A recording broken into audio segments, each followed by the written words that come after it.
Maging kontento ka kung anong ibinigay ng Panginoon mo sa ngayon. Huwag kalimutang magpasalamat sa mga biyaya na ipinagkaloob niya sa iyo at sa atin.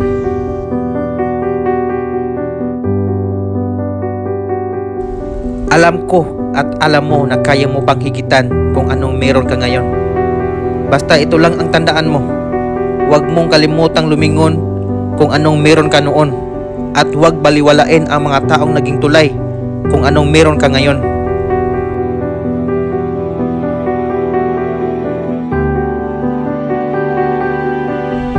Ako, hindi ko ipagmamayabang ang propesyon ko sa mga tao dahil alam ko kung gaano kahirap at delikado ang trabaho namin dito. Konting pagkakamali mo lang, baka titigil na ang pagpitik ng orasan mo.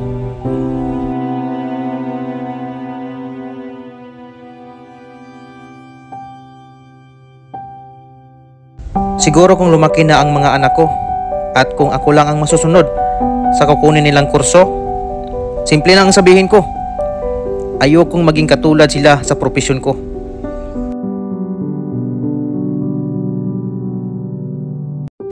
Alam nyo kung bakit? Nakita ko na eh. Ba't ko pa ipaparana sa kanila ang naranasan kong hirap ngayon? Mahirap ang mawalay sa pamilya. Hindi mo masubaybayan ang mga anak mo sa paglaki nila. Hindi mo sila kayang maipagtanggol sa mga umaapi sa kanila dahil malayo ka.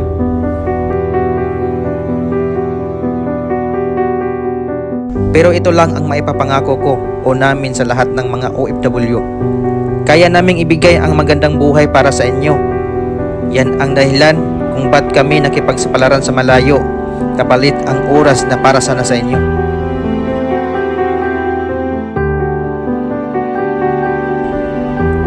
Hayaan nyo balang araw, makakaipon rin at makakapundar.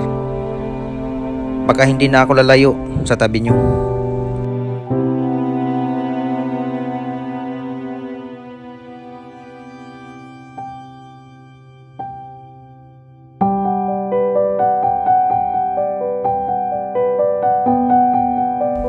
Ang nagmamahal, Marino, OFW.